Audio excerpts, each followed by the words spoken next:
سورہ تکاثر، الہاکم التکاثر، یہ جو سورہ ہے یہ سورہ مکی سورہ ہے، یعنی اس سورہ پاک کا نزول مکہ شریف میں ہوا ہے، اور اس سورہ میں 1 رکوع، 8 آیت اور 28 کلمے اور حروف کی تعداد 120 ہے۔ یہ سورہ تکاثر اپنے آپ میں دیکھا جائے تو بہت ہی فضیلت کی حامل ہے، جیسا کہ اس کی فضیلت کے تعلق سے حضرت عمر فاروق رضی اللہ تعالیٰ عنہ کا ایک قول ہے۔ حضرت عمر فاروق رضی اللہ تعالیٰ عنہ روایت کرتے ہیں کہ سورہ تکاثر 1000 آیتوں کے برابر ہے۔ اس کے علاوہ حضرت عبداللہ ابن عباس رضی اللہ تعالیٰ عنہ ارشاد فرماتے ہیں کہ تم مال اور اولاد کی کثرت میں اللہ تبارک و تعالیٰ کی اطاعت سے غافل ہو گئے ہو۔ اللہ تبارک و تعالیٰ سورہ تکاثر میں ارشاد فرماتا ہے الہاکم التکاثر، یعنی کثرت مال کی طلبی نے تم کو غافل کر رکھا ہے، حتی زرتم المقابر، یہاں تک کہ تم نے قبروں کا منہ دیکھ لیا۔ کلا سوف تعلمون، ہاں عنقریب تم جان جاؤ گے، یعنی جب تم قبر کے منہ میں جاؤ گے، جب تمہیں موت آئے گی تو عنقریب تم جان جاؤ گے کہ کثرت مال کی طلبی میں کا نقصان کیا ہے، اور کثرت مال کی طلبی میں انسان اپنی آخرت کو گنوا دے تو اس کا انجام کیا ہے۔ اللہ فرماتا ہے کلا سوف تعلمون، ہاں عنقریب تم جان جاؤ گے۔ آگے اللہ ارشاد فرماتا ہے ثم کلا سوف تعلمون، پھر ہاں عنقریب تم جان جاؤ گے، یعنی اللہ تبارک و تعالیٰ نے 2 مرتبہ اس کو ارشاد فرمایا کہ عنقریب تم جان جاؤ گے۔ کلا سے ارشاد فرمایا کہ ہاں عنقریب تم جان جاؤ گے۔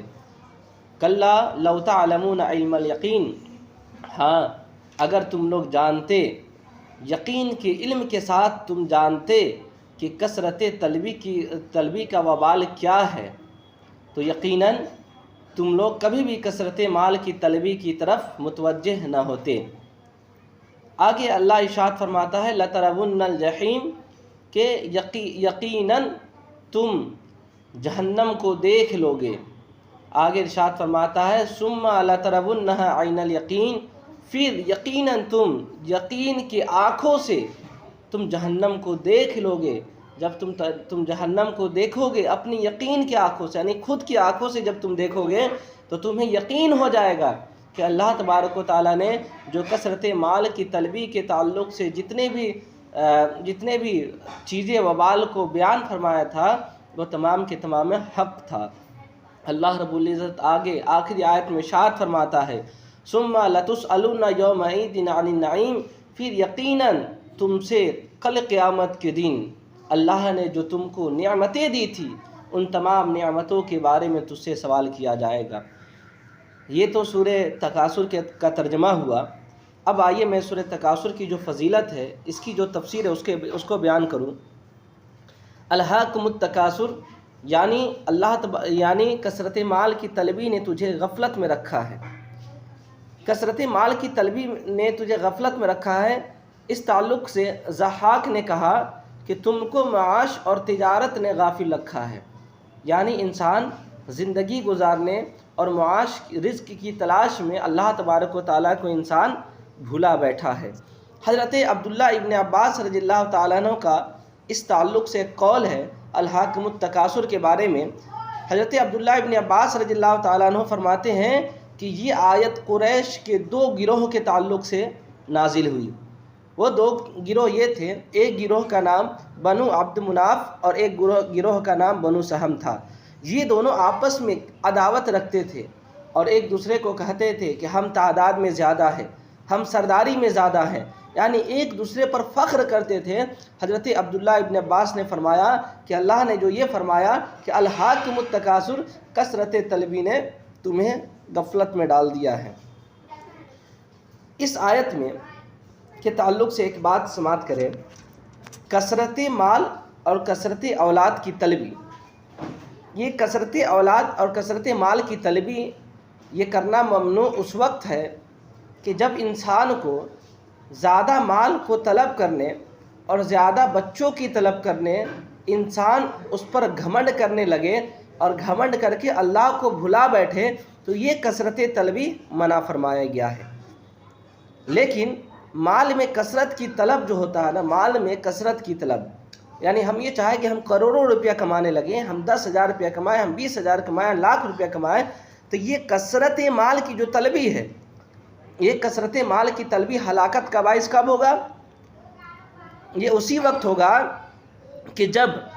انسان کو اللہ تبارک و تعالیٰ کی اطاعت، انسان کو اللہ تبارک و تعالیٰ کی عبادت سے غافل کر دے، تب یہ کثرت مال کی طلبی اور کثرت اولاد کی طلبی یہ ممنوع ہے اور اس کا حقدار عذاب کا مستحق ہوگا۔ لیکن اگر انسان کثرت مال کی طلبی، زیادہ پیسہ طلب کرنے کو اس وجہ سے چاہتا ہو کہ وہ اس پیسے سے اللہ تبارک و تعالیٰ کی بارگاہ میں خرچہ کرے،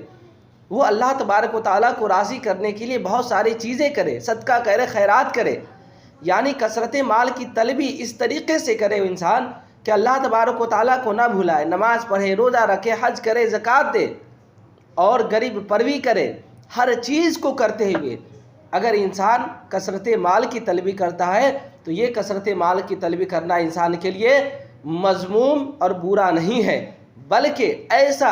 ایسی صورت میں کثرت مال کی طلبی عبادت کا باعث ہوتا ہے۔ ہاں، اتنا ضرور ہے کہ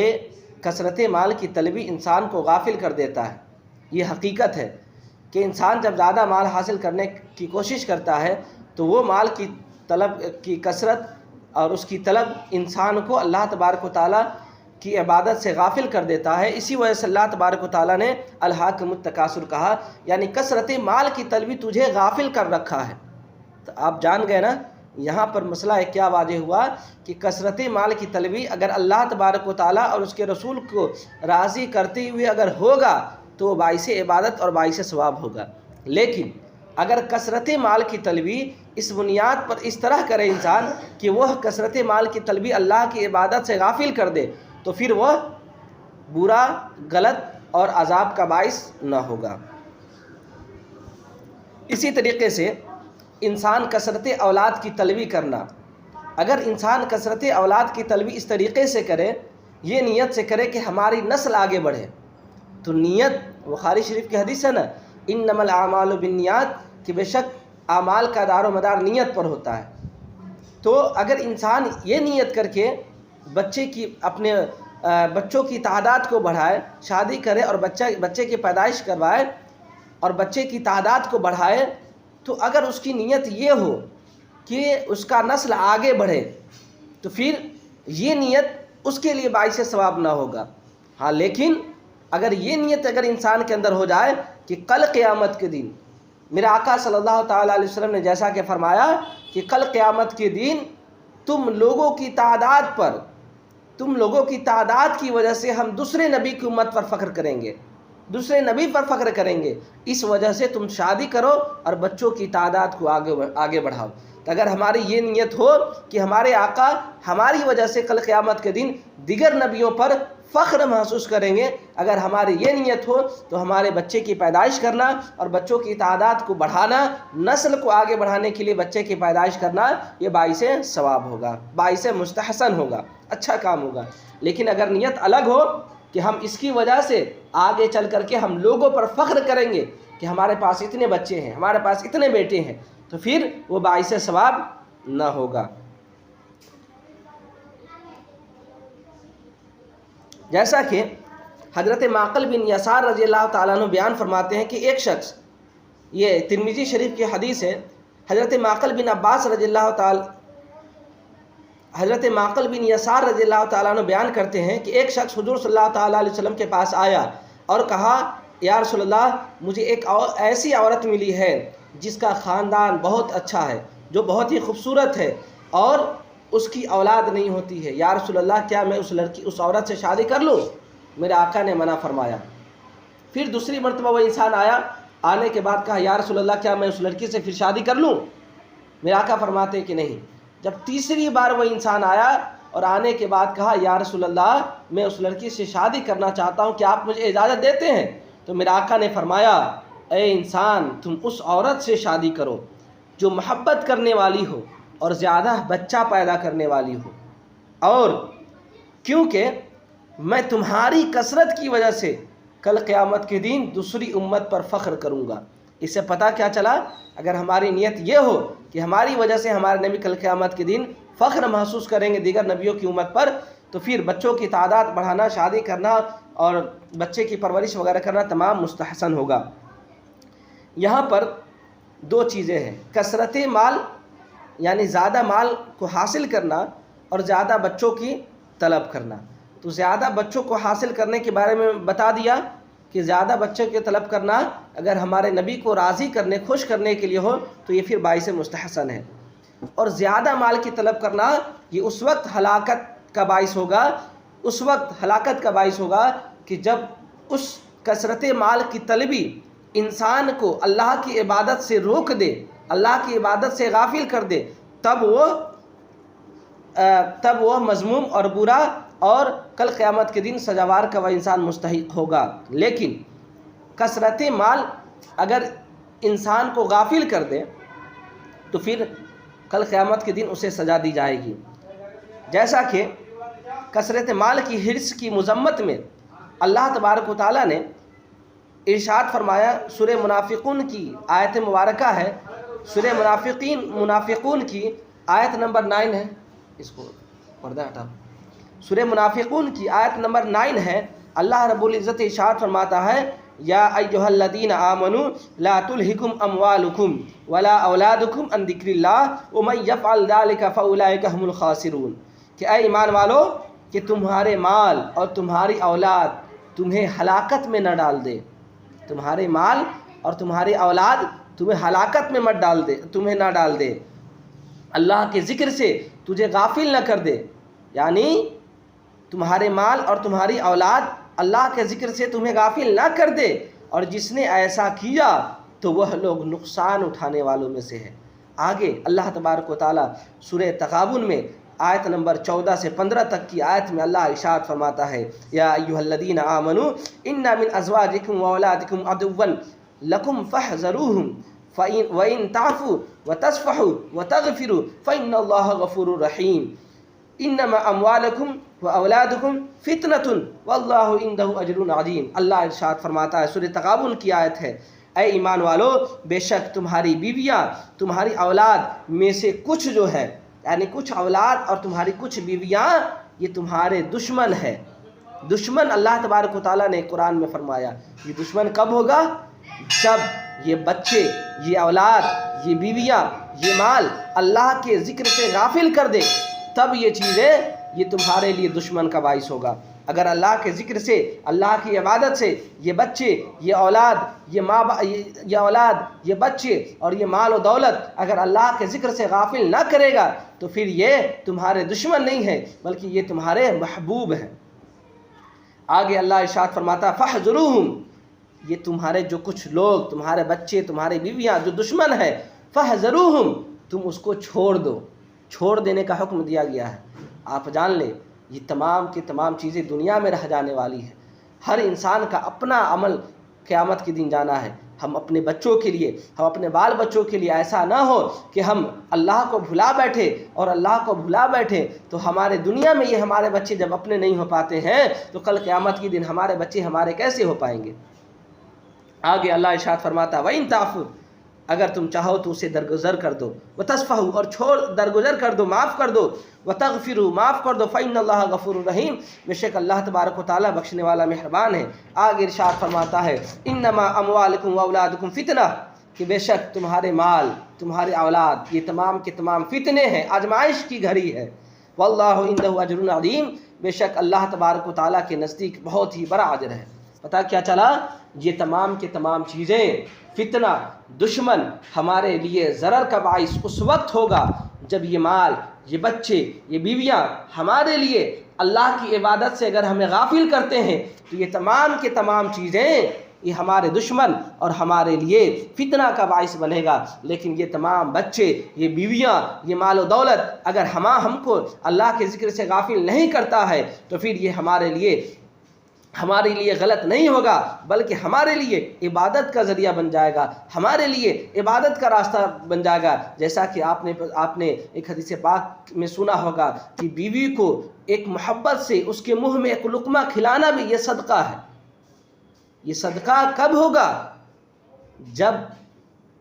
اللہ کی عبادت سے وہ تجھے غافل نہ کرے۔ اس کے علاوہ ایک حدیث پاک سن لیں، حضرت ابو ہریرہ، مسلم شریف کی حدیث ہے، حضرت ابو ہریرہ رضی اللہ تعالیٰ عنہ سے مروی ہے کہ حضور صلی اللہ تعالیٰ علیہ وسلم نے ارشاد فرمایا، بندہ کہتا ہے میرا مال میرا مال اور میرا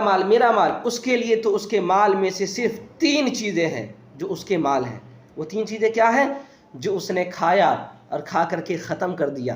جو اس نے پہن کر کے پرانا کر دیا، اور جو کسی دوسرے کو دیکھ کر کے آخرت کے لیے اپنا ذخیرہ تیار کر لیا۔ یہی 3 چیز انسان کے لیے ہے، یہی 3 چیز ہے۔ اس کے لیے تمام چیزیں جو ہیں، یہ تمام کے تمام چیزیں آزمائش اور فتنہ اور دشمن کا ذریعہ بنے گا۔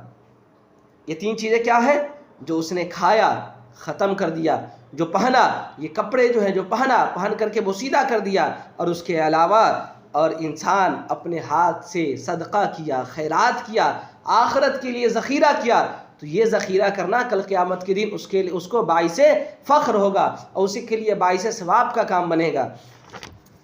ایک دوسری حدیث پاک سنیں،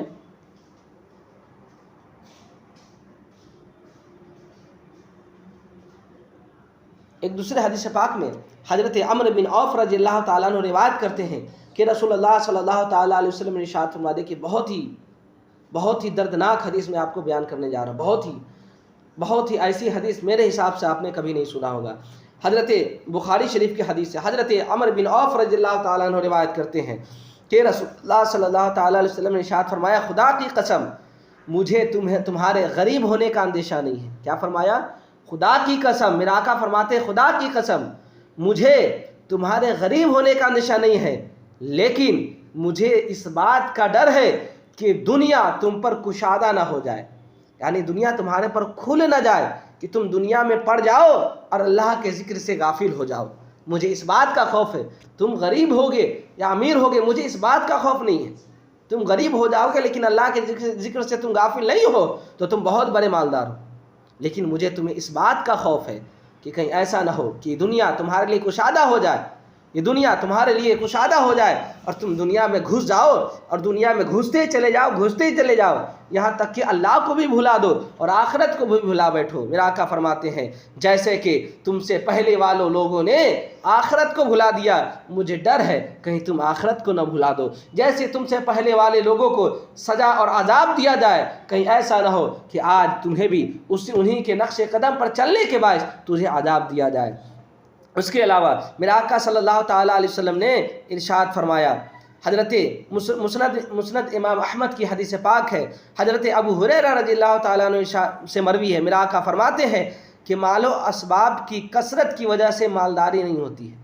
مال اور اسباب کثرت سے ہو تو یہ مالداری کی دلیل نہیں ہے، بلکہ اصل مالداری تو دل کا غنی ہونا ہے، دل کا بڑا ہونا، یہ اصل مالداری ہے۔ خدا کی قسم مجھے تمہارے بارے میں محتاجی کا ڈر نہیں ہے، مجھے محتاجی کا ڈر نہیں ہے، خدا کی قسم مجھے تمہارے بارے میں محتاجی کا ڈر نہیں ہے،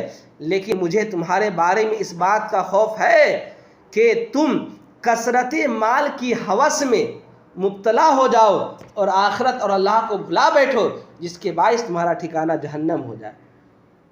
اس وجہ سے کثرت مال کی طلبی سے انسان کو پرہیز کرنا چاہیے، ہاں کرے لیکن اس وقت کرے جب اللہ تبارک و تعالیٰ کی ذکر کرے، اور ذکر کرنے کے ساتھ ساتھ اگر آپ کثرت مال کی طلبی کرتے ہیں تو یہ کثرت مال کی طلبی کرنا آپ کے لیے باعث ثواب ہوگا۔ ایک حدیث پاک ترمذی کی اور سن لیں، ایک اور دردناک حدیث حضرت کعب بن مالک رضی اللہ تعالیٰ عنہ سے مروی ہے، میرا آقا فرماتے ہیں کہ دو بھوکے بھیڑیے جو بکریوں کے ریوڑ میں چھوڑ دیا جائے، وہ ان بکریوں کو اس سے زیادہ خراب نہیں کرے گا جتنا مال اور عزت کی حرص انسان کے دین کو خراب کر دیتی ہے۔ یعنی مطلب کیا ہے کہ 2 بھیڑیوں کو بکریوں کے ریوڑ میں اگر ڈال دیا جائے تو یہ بھیڑیا بکریوں کو اتنا نقصان نہ پہنچائے گا جتنا کہ مال کی ہوس انسان کے اندر آ جائے تو یہ مال کی ہوس جتنا انسان کو برباد کر دے گا، خراب کر دے گا، اتنا یہ بھیڑیا بکریوں کو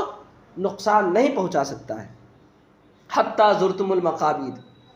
یعنی اگر تم کثرت مال کی طلبی کرتے ہو اور آخرت کو بھلا بیٹھے ہو، اپنے بال بچوں پر اگر کثرت ہے اور کثرت کی طلبی کی تم امید کرتے ہو اور ساتھ ہی ساتھ اللہ کی عبادت سے غافل ہو اور اسلام کی باتوں سے غافل ہو، تو حتیٰ زرتم المقابر، یقیناً تم نے قبروں کو دیکھ چکا اپنی آنکھ سے۔ یعنی جب انسان ایسا کرے گا تو یقیناً اللہ تبارک و تعالیٰ اسے ایک نہ ایک دن موت کا مزہ دکھائے گا۔ اب میں بتاؤں، مال کی حرص دل میں انسان رکھے اور قیامت کے دن اس کی وجہ سے اللہ تبارک و تعالیٰ اسے جہنم میں پھینک دے تو پھر انسان کا دنیا بھی برباد ہو جائے گا اور آخرت بھی برباد ہو جائے گا۔ مال اور اولاد کی حقیقت کیا ہے؟ یہ مال اولاد کی حقیقت آپ جان لیں، صرف اتنا ہی ہے، یہ مال اولاد صرف اور صرف آپ کے اس دنیا میں کام آئیں گے۔ ہاں، آپ بیمار پڑیں گے، آپ کا علاج کروا دیں گے، یہ بیمار پڑیں گے آپ کی پرسش کر دیں گے، پوچھیں گے کہ طبیعت کیسی ہے، آپ کو کوئی پریشانی ہوگی تو پریشانی کو پورا کر دیں گا، بس صرف دنیا میں۔ لیکن جیسے ہی اللہ تبارک و تعالیٰ نے تجھے موت کا مزہ دے گا، جیسے تجھے موت آئے گی، یہ تمام دنیا والے، یہ تمام بال بچے، مال و دولت جس پر ہم کو فخر تھا کہ میرے پاس اتنا پیسہ ہے، میرے پاس اتنی بلڈنگ ہے، ہمارے پاس اتنے پیسے ہیں، ہمارے پاس تو بچے ہیں، ہمارا دیکھ بھال کریں گے، یہ تمام کے تمام چیزیں جس پر ہم فخر کرتے تھے، جن کے لیے ہم نے حرام اور حلال کا فرق نہیں کیا، یہ تمام کے تمام چیزیں جیسے ہی ہماری روح منتقل ہو کر کے موت کا مزہ چکھائے گی، فوراً سمجھ لیں یہ تمام کے تمام چیزیں کچھ کام نہ آئیں گے۔ تو پھر کیوں ہم ان کے لیے جو کبھی کام نہیں آئیں گے ہمارے، پھر ہم کیوں ان کے لیے ہم اپنی جان کو قربان کر دیں اور جو ہمارے لیے کام بھی نہ آئے؟ ہم اللہ تبارک و تعالیٰ کے عذاب کو کیوں مولیں ان لوگوں کے لیے جو ہمارے دنیا میں کام نہیں آتے ہیں، تو آخرت میں کیا کام آئیں گے؟ خاک کام آئیں گے۔ جیسا کہ دیکھیے میں بتاؤں، حضرت انس بن مالک کی ایک حدیث پاک ہے، بخاری شریف میں یہ حدیث موجود ہے۔ حضرت انس بن مالک فرماتے ہیں کہ میرے آقا صلی اللہ تعالیٰ علیہ وسلم نے ارشاد فرمایا کہ میت کے ساتھ صرف 3 چیزیں جاتی ہیں، ان میں سے 2 لوٹ آتی ہے اور 1 رہ جاتی ہے۔ وہ 3 چیزیں کیا ہے؟ ایک اہل کھانہ ہے، ایک مال ہے اور ایک عمل ہے۔ یعنی اہل کھانہ، مال اور عمل، یہ 3 ہی چیز ہے جو میت کے ساتھ قبرستان تک جاتی ہے، پھر اس کے بعد وہاں سے 2 چیز لوٹ آتی، 1 چیز رہتی ہے۔ وہ 2 چیزیں کیا ہے؟ وہ 2 چیزیں جب انسان کو قبر میں ڈال دیتا ہے، ڈالنے کے بعد جب قبر کو بند کر دیتا ہے تو پھر وہ 2 چیزیں یعنی اہل کھانہ اور مال جس پر ہم فخر کرتے تھے، یہ اولاد پر، ہم اپنے گھر والوں پر جو فخر کرتے تھے، یہ مال و دولت پیسہ پہ جو فخر کرتے تھے، یہ دونوں چیزیں قبر سے چھوڑ کر کے ہمیں دنیا میں چھوڑ کر کے ہم سے دور ہو جائے گی، لیکن ایک چیز جو ہمارے ساتھ رہنے والی ہے وہ عمل ہے، وہ عبادت ہے۔ ہم نے جو کام کیا، نیک کام کی، یہ نیک کام ایک ایسا ہے جو قیامت تک ہمارے ساتھ رہے گا، ہمارے ساتھ قبر میں بھی جائے گا۔ لیکن 2 چیزیں جس پر ہم فخر کرتے تھے وہ ہمیں دنیا میں چھوڑ دیں گے، ہمارے کوئی کام نہیں آئیں گے۔ تو بیوقوف ہے وہ انسان، پاگل ہے وہ انسان جو دنیا کی حرص میں یہ مال اولاد بال بچوں کی طلب میں اللہ تبارک و تعالیٰ کے ذکر سے غافل ہے۔ اور جیسا کہ قرآن نے فرمایا کہ یہ مال، یہ اولاد، یہ آپ کے دشمن ہے اگر اللہ کے ذکر سے غافل نہیں کرتے ہیں تب۔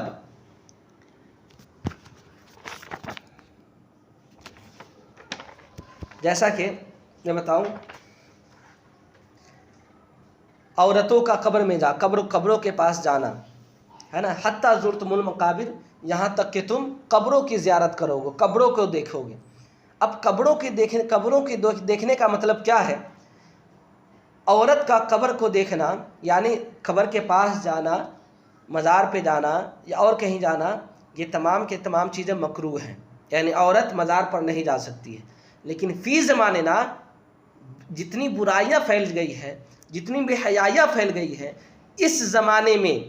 عورتوں کا مزار پر جانا یہ مکروہ نہیں بلکہ حرام ہو گیا ہے۔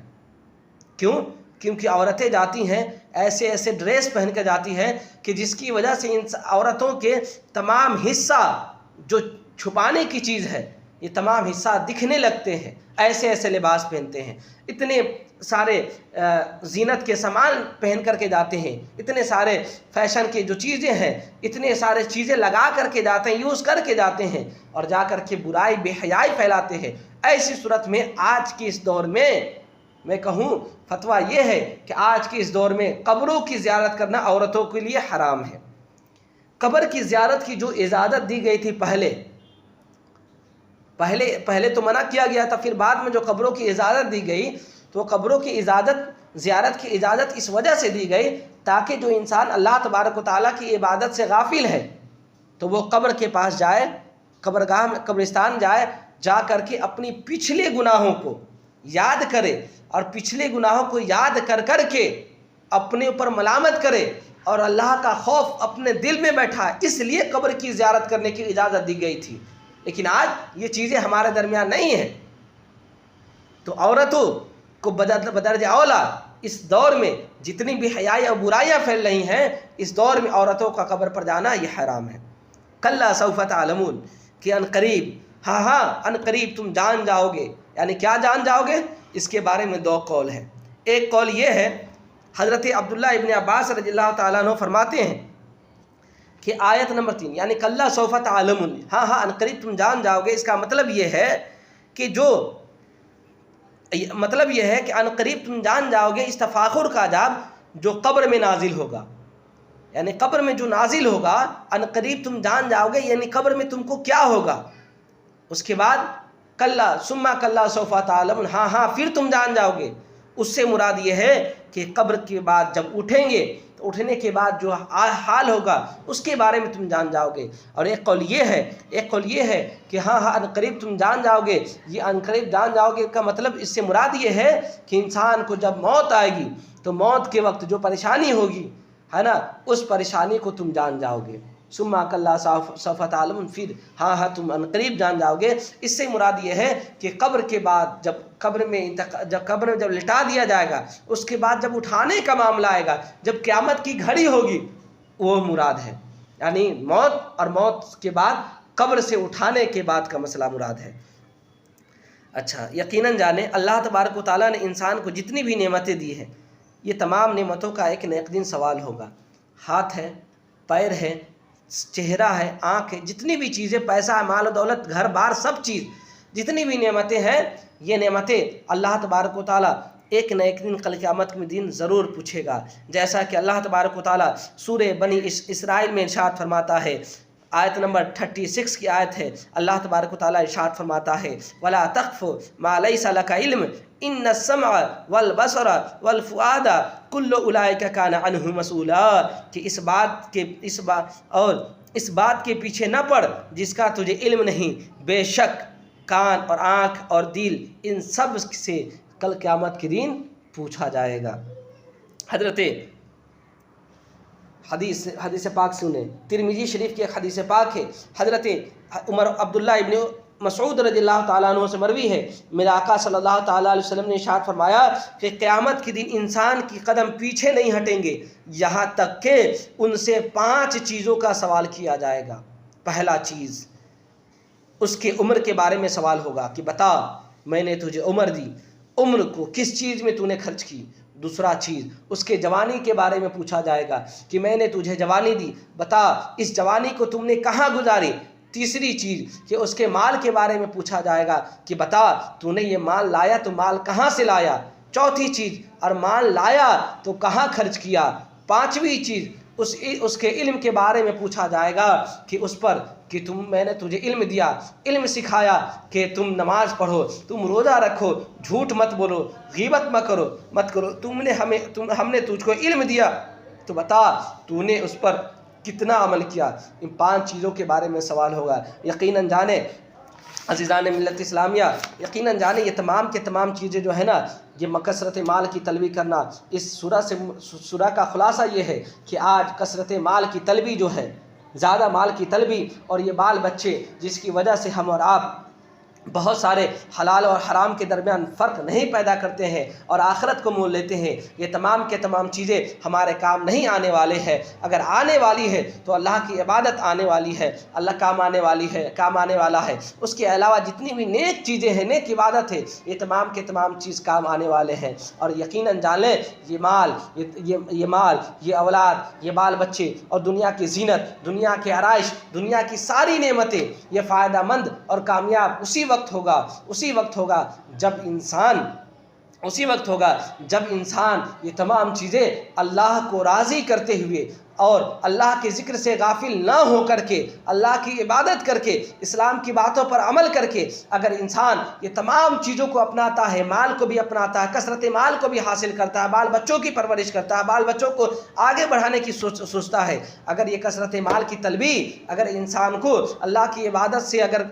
سے غافل نہ کرے تو یہ تمام کی تمام چیزیں عبادتوں میں شمار ہوگی۔ لیکن اگر یہ چیزیں اگر آپ کو اللہ کی عبادت سے غافل کر دیتی ہے تو جیسا کہ میں بتایا کہ یہ تمام کے تمام چیزیں تمہارا دشمن ہے۔ یہ کب؟ جب یہ تمام چیزیں اللہ کے ذکر سے تمہیں غافل کر دے۔ اگر اللہ کے ذکر سے غافل نہ کرے تو یقیناً جانے یہ تمام کی تمام چیزیں عبادت کا باعث ہیں۔ سورہ تکاثر کی بات مکمل ہو گئی۔ اب آئیے سورہ عصر کے بارے میں پڑھیں۔ سورہ